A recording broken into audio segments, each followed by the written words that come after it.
This is Bloomberg Law with June Grasso from Bloomberg Radio. This is such an odd case for our usual jurisprudence.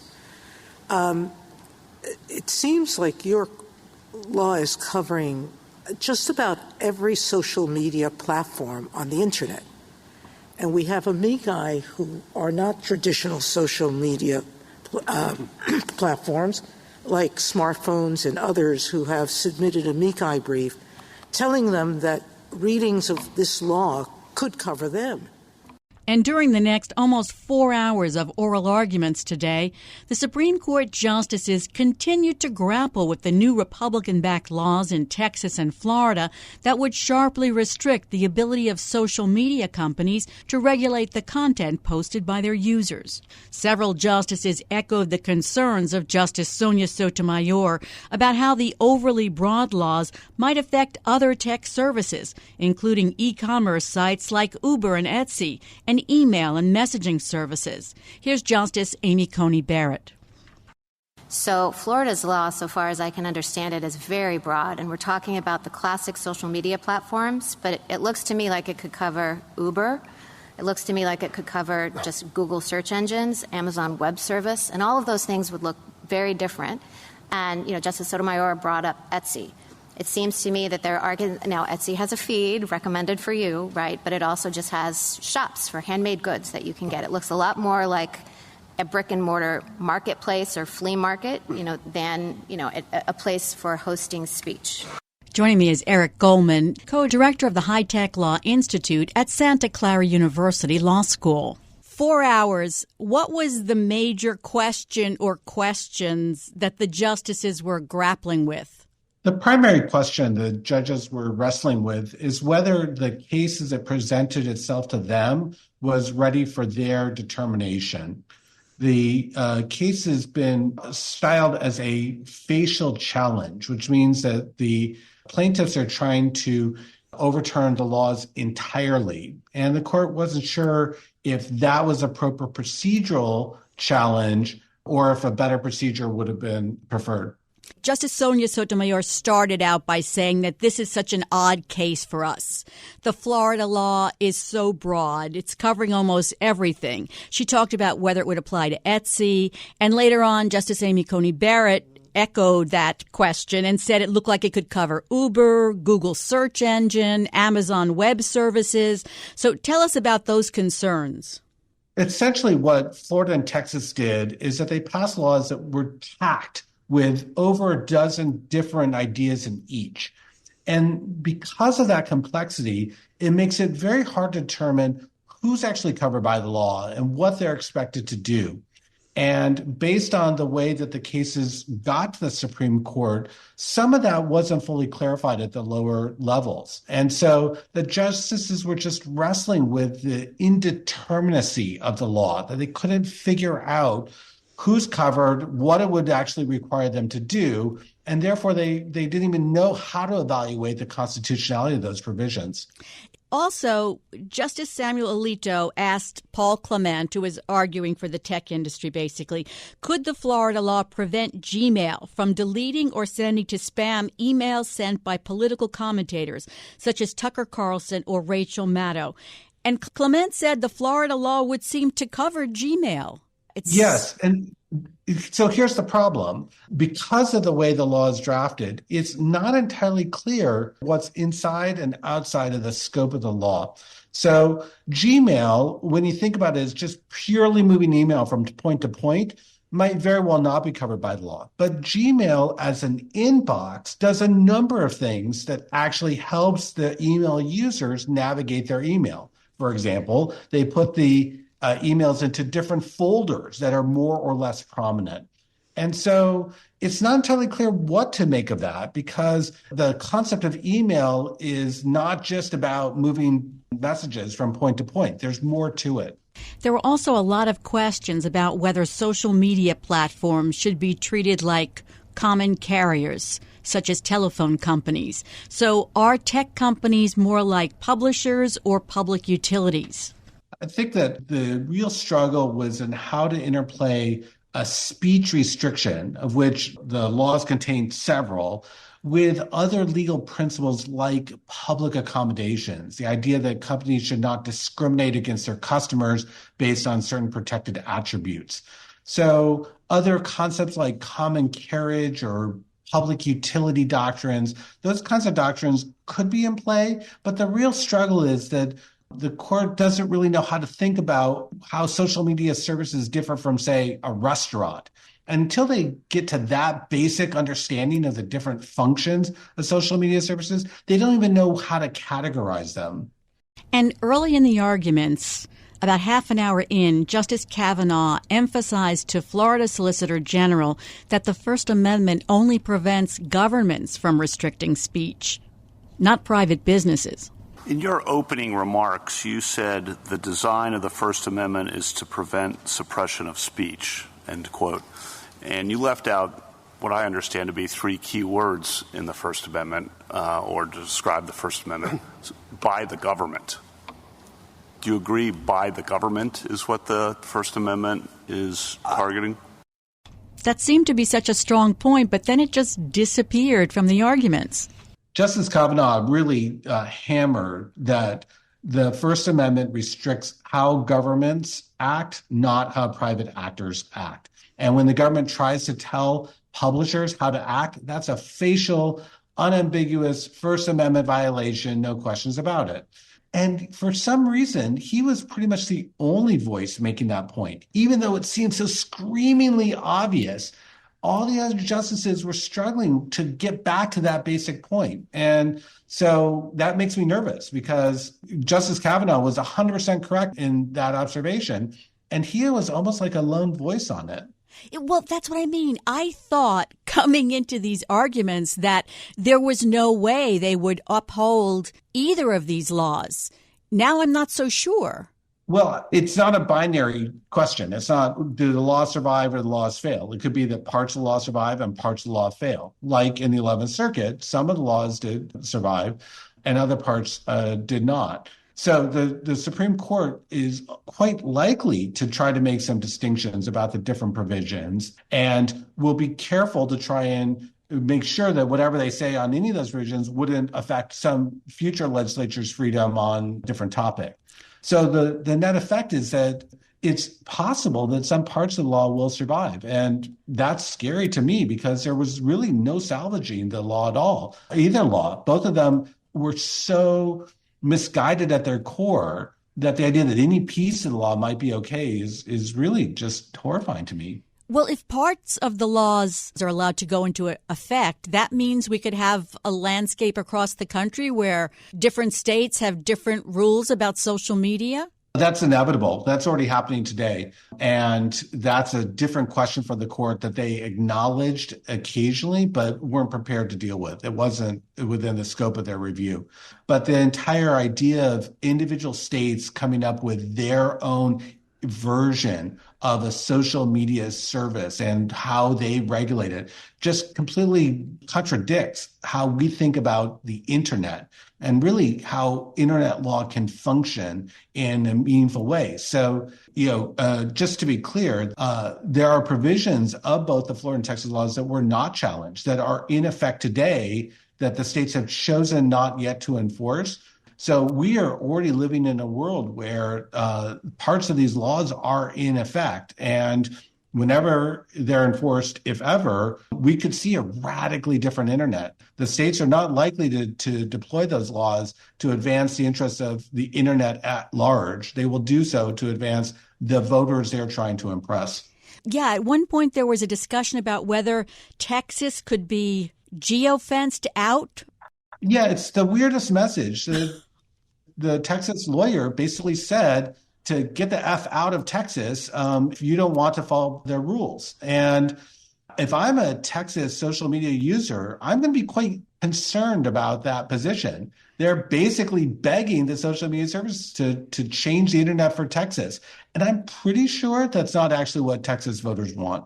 As Clement made clear, this is here on a preliminary injunction. So could the justices just send this back, for trial and for more findings of fact? That's the best case scenario for the social media services, is that the Supreme Court keeps the injunction in place, or in the Texas case, restores the injunction that was initially issued, and then sends it back to the trial courts to determine whether or not a permanent injunction is appropriate. That's the best case scenario. That step would have to happen no matter what, if the law is going to be struck down. But if the courts decide to affirm some or all of the existing laws, they could simply say injunction dissolve, laws go into effect, and either the social media services can never challenge it because they'll have no merit, or at best, the social media services will have to challenge only after they've been sued under the law. And clearly, social media services don't like that answer because of the fact that they would then have to build a compliance function and hope that they got it right, or risk really quite devastating remedies. So the best scenario is that we have further proceedings in this case at the lower court to determine the permanent injunction. And the worst case scenario is that the laws go into effect as they're currently written, with the possibility of limited further challenges. Did you see certain justices on one side and certain justices on the other, or did you have any idea where the justices stood? It wouldn't surprise me if 3 justices would vote to support the Texas and Florida laws. That could be done substantively or more likely on a procedural basis, simply saying that they reject the facial challenge. That was Justice Thomas, Justice Alito, and Justice Gorsuch. After that, the other 6 justices were kind of all over the map. I heard some reservations about the laws and the likelihood that some aspects were unconstitutional, but I couldn't tell then if that would support a procedural ruling on the legitimacy of the facial challenge, or if there were substantive agreement about which of the pieces were going to be unconstitutional. So I come away from the oral argument really uncertain about the future of the cases, and also, frankly, uncertain about the future of the internet. And by the way, those 3 justices you mentioned were the ones in dissent when the Supreme Court blocked the Texas law in 2022. So I guess they haven't changed their minds. But I mean, is there any way you think the court would come out and say that social media companies don't have First Amendment rights? I don't think we're likely to see that broad a statement that social media services have no First Amendment rights, but it's unclear if the court would do something like say that the regulations affected the social media services conduct as opposed to their speech, in which case then it would be subject to a much less stringent review. I don't think that's the right answer in this question. I'm not sure there would be a majority of justices voting for that, but that would be a way for them to say that the social media services have First Amendment protection and still conclude that the laws could go into effect. Coming up next on the Bloomberg Law Show, I'll continue this conversation with Professor Eric Goldman of Santa Clara University Law School, and we'll talk about where this decision might stand in First Amendment jurisprudence. I'm June Grasso, and you're listening to Bloomberg. The U.S. Supreme Court justices struggled today to find a middle ground on the application of free speech principles to the Internet. They were reviewing Republican-backed laws in Florida and Texas that would sharply restrict the editorial discretion of the largest social media companies. In almost 4 hours of oral arguments, justices across the court's ideological spectrum suggested reluctance to completely strike down new laws in Texas and Florida, as trade groups representing Facebook and Google are seeking. But a majority of justices also expressed concern about how the law's core provisions would apply to decisions to take down hate speech and misinformation and block users who don't comply with the platform's terms of service. I've been talking to Eric Goldman, a professor at Santa Clara University School of Law and co-director of the school's High-Tech Law Institute. Explain what's at stake in these cases, Eric. There are 2 that matter here. First is the Texas and Florida laws themselves have really devastating consequences for how the internet runs today. They would either require social media services to publish content that we might call lawful but awful, content that most of the audience does not want to see, but that social media services would lose the ability to remove. And more generally, the stakes are that if the Supreme Court suggests that there are ways to regulate social media services, the states will continue to pour extraordinary resources into that potential to try to bend the services to their will. So the stakes aren't just about the Texas and Florida laws. The stakes in those are extraordinarily high. But the real stakes are what else can other states do? And they are chomping at the bit to basically dictate how the internet should function. And they're not chomping at the bit to make it better for users. And this started as a political battle over perceived censorship of conservative speech. Has it moved beyond that, or is it still a left-right issue? Well, so the Florida and Texas laws trace back to the concerns that conservatives have that they are somehow being discriminated against and their voices are being marginalized. Those concerns are afactual. They cannot be validated in any empirically rigorous way, but it doesn't matter so long as the conservatives believe that and they control legislatures and governors like in Florida and Texas, then that can become the basis for regulation that may not make any sense, but makes the conservatives feel like they're speaking up for themselves. However, with respect to the desires of states to regulate the internet, that's not a left-right divide. That is a pro-censorship, anti-censorship divide, and there are very few people still left on the anti-censorship side. Both Democrats and Republicans have absolutely unrestrained plans to tell the internet how they should function. And so it's not a partisan divide. It's really like a worldview divide. And where does Section 230 fit into this? I think it was Justice Barrett who called it a landmine. So Section 230 came up multiple times throughout the oral arguments, but it wasn't part of the scope of review that the Supreme Court justices authorized. They authorized a review about the First Amendment, and Section 230 is a statute. It's not part of the Constitution. And so it wasn't actually really relevant to the discussion today. Nevertheless, a few of the justices tried to keep coming back to Section 230, trying to find some way to establish that either Section 230 was wrong or that it put the services in an untenable position where they were backing both Section 230 and the First Amendment simultaneously. Much of that discussion was frankly disingenuous. Any of the justices trying to undermine Section 230 were both talking out of scope and also were almost always wrong about the facts. So will this, no matter which way it goes, be the court's most important statement on the scope of the First Amendment in the Internet era? Well, it's not the first time the Supreme Court has opined about the First Amendment and the internet. The first case on that topic was back in 1997, and there have been numerous cases since then. So a lot depends on exactly what the court says in this case. If the court creates a zone of regulation that authorizes states to dictate behavior of social media services, then that will become the most important Supreme Court case on the First Amendment and the internet, because it will be the end of the First Amendment on the internet.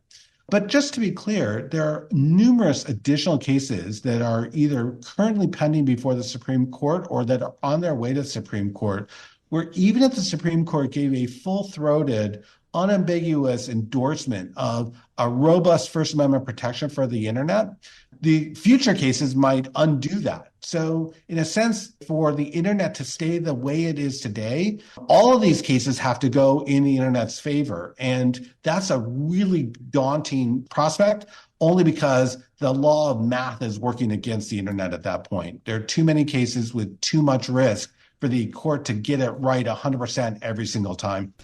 And will you explain in a little more depth just what a facial challenge means? Because that was a huge part of the arguments. Yeah, there are two ways to challenge the constitutionality of a law.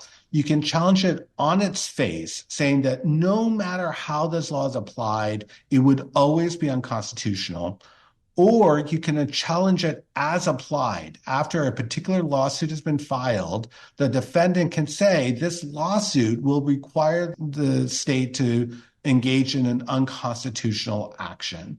The as-applied challenges are more common in constitutional challenges, because of the fact that then at that point you can see all the facts that are in play. Whereas when you're dealing with a facial challenge, the facts are uncertain. There's an unlimited range of hypothetical scenarios that might be in play. But when it comes to speech restrictions, facial challenges are somewhat common because of the fact that we shouldn't have to wait for speech to be chilled in order for us to determine whether or not the law is chilling speech. So it's really appropriate to look at the law on its face and say, will this chill speech impermissibly?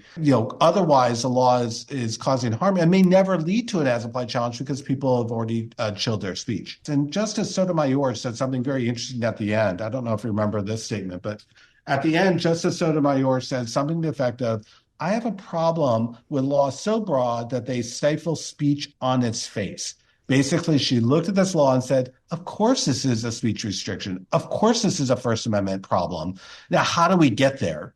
And the fact that some of the justices weren't on that program from day one is a sign of how dangerous these cases are, because those justices could rule in a way that absolutely blows the minds of the American people. And representing the tech companies here was a well-known Supreme Court advocate and former Solicitor General Paul Clement. I thought Paul Clement did a good job today. I will single out, I thought the Solicitor General did a fabulous job today. She really rocked it, and I was proud to be paying taxes to support her work because she really said what needed to be said, and in such a clear, coherent way. I was just blown away by her. She was one of the best oral advocates I've heard in a very long time. She was just almost perfect, really. I mean, it was shocking how good she was. You're the perfect person to talk about this, Eric. Thanks so much. I really appreciate your time. That's Eric Goldman, a professor at Santa Clara University Law School and co-director of the school's High-Tech Law Institute. The Federal Trade Commission is suing to stop the biggest grocery deal in U.S. history, which would combine the two largest supermarket chains. The FTC, 8 states, and D.C. are suing to block Kroger's $24.6 billion acquisition of Albertsons, arguing the tie-up would lead to lower wages for workers and higher prices for groceries. The merger would mean that Kroger Albertsons would have nearly 5,000 stores across the country. Joining me is Bloomberg Intelligence senior litigation analyst Jennifer Rhee. Jen, explain the FTC's reasons here.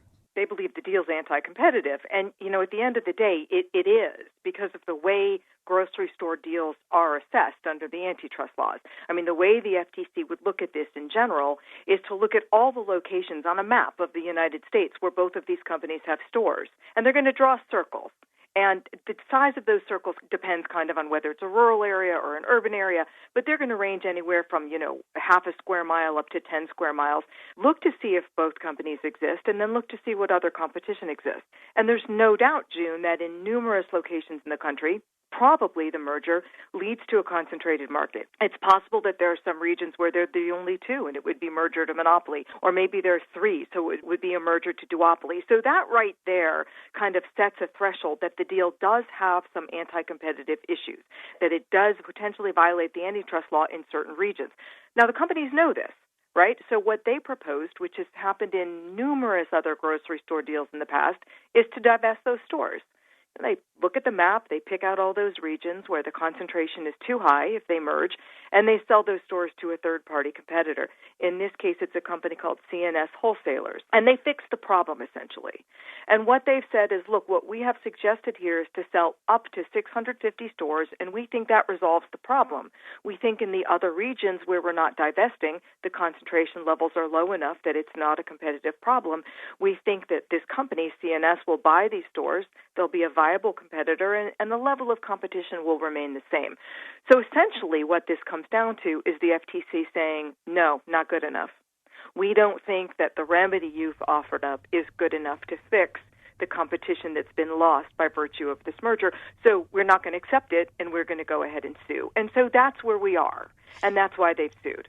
And the FTC said that that remedy of divestiture wouldn't solve the problem, given a history of failed divestitures in the supermarket industry?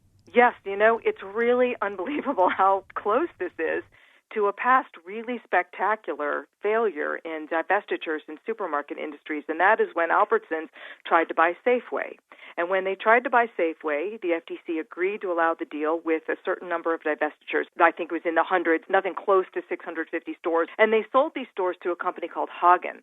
Well, June, it was a matter of something like 6 months or less than a year that Hagen just failed. They couldn't handle these grocery stores.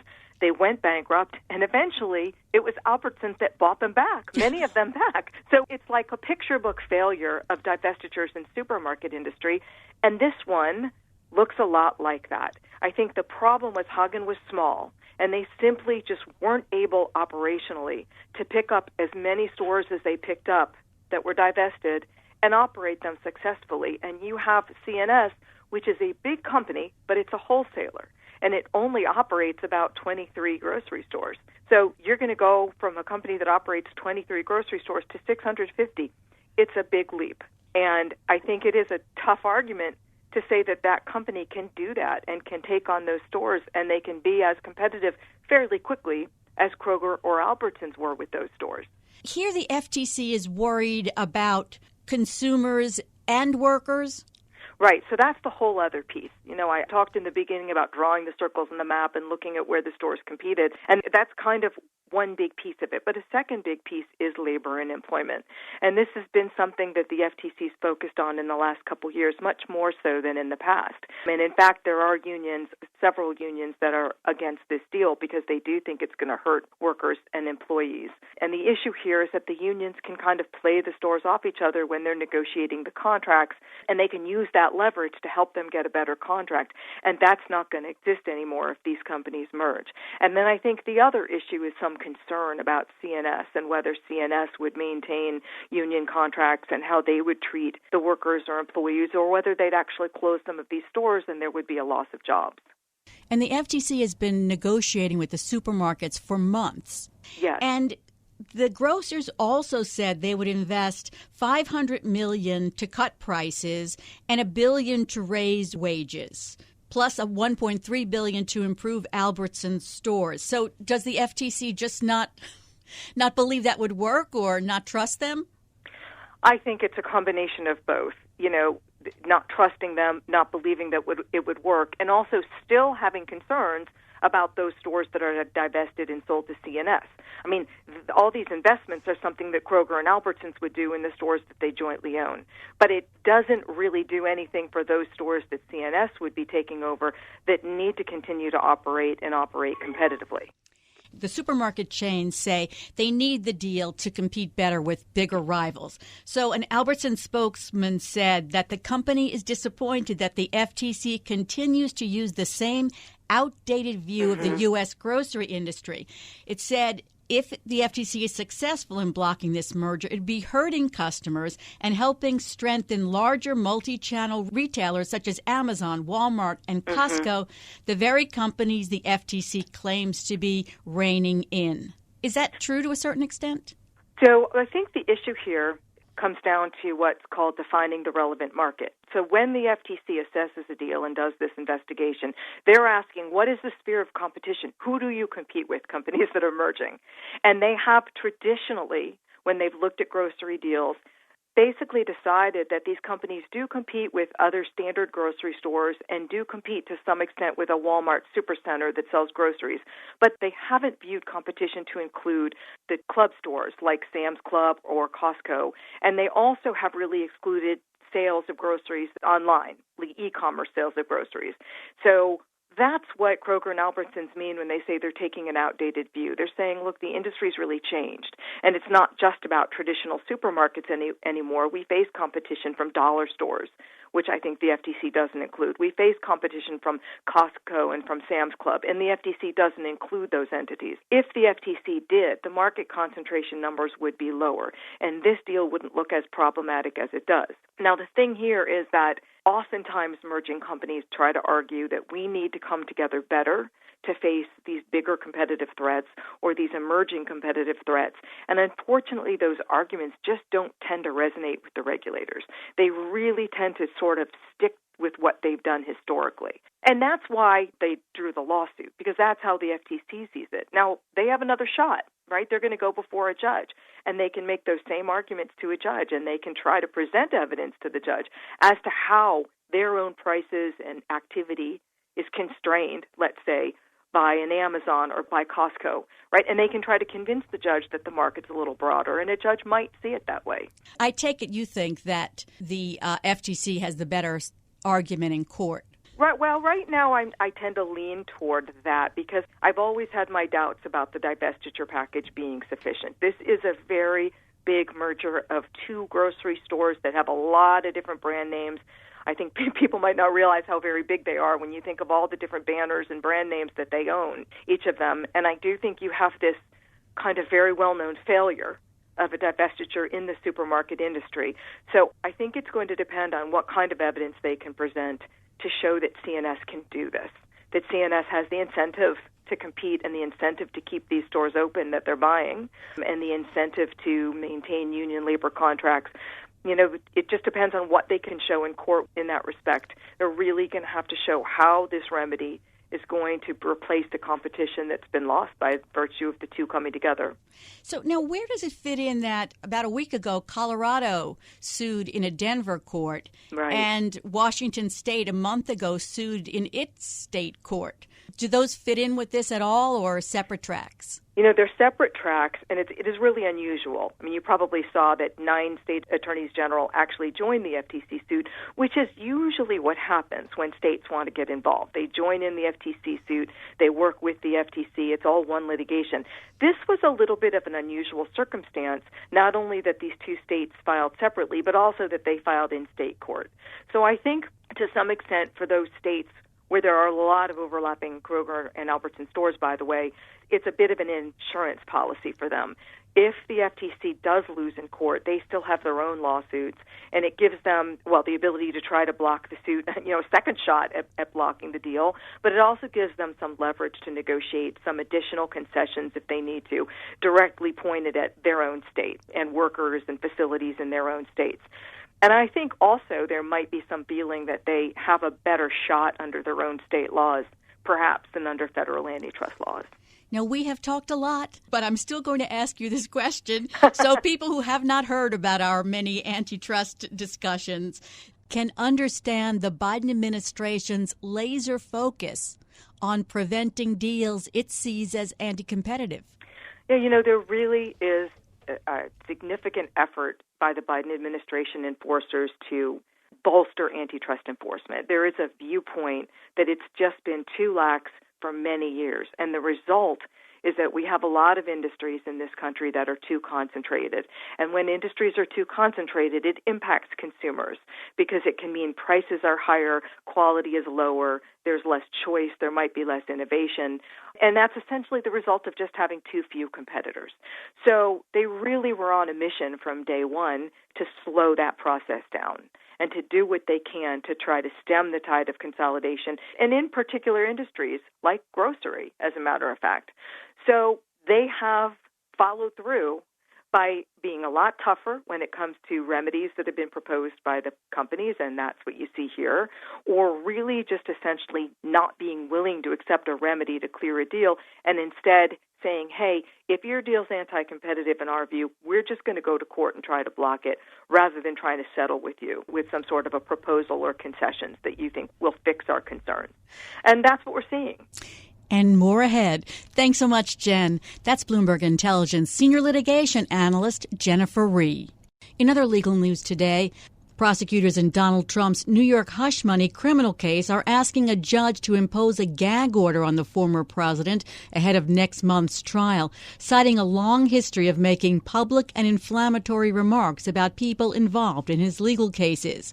The Manhattan District Attorney's Office asked for what it called a narrowly tailored gag order that would bar Trump from making or directing others to make public statements about potential witnesses and jurors, as well as statements meant to interfere with or harass the court's staff, prosecution team, or their families. Prosecutors wrote that Trump, quote, has a long-standing and perhaps singular history of using social media, campaign speeches, and other public statements to attack individuals that he considers to be adversaries.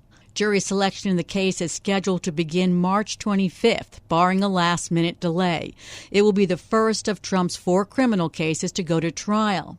And that's it for this edition of the Bloomberg Law Podcast. Remember, you can always get the latest legal news by subscribing and listening to the show on Apple Podcasts, Spotify, and at Bloomberg.com/podcast/law. I'm June Grasso, and this is Bloomberg.